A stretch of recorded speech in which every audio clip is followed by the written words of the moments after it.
Behind guarded vaults and hyperinflation echoes, Angola once faced a currency crisis so severe that single notes soared into astronomical denominations.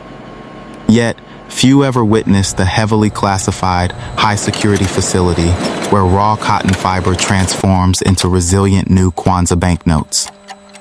How do precision lasers and secret metallic threads protect these billions from relentless forgery?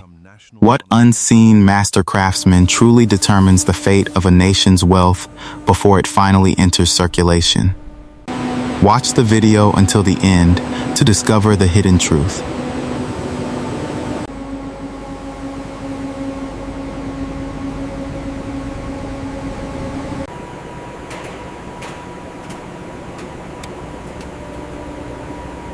The measurements confirm the fiber properties meet specification.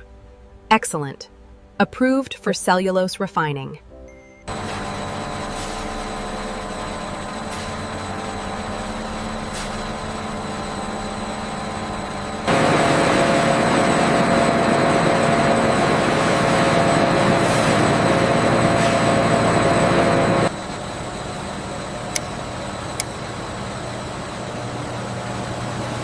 As you can see, the refining process has optimized the fiber structure for the security application.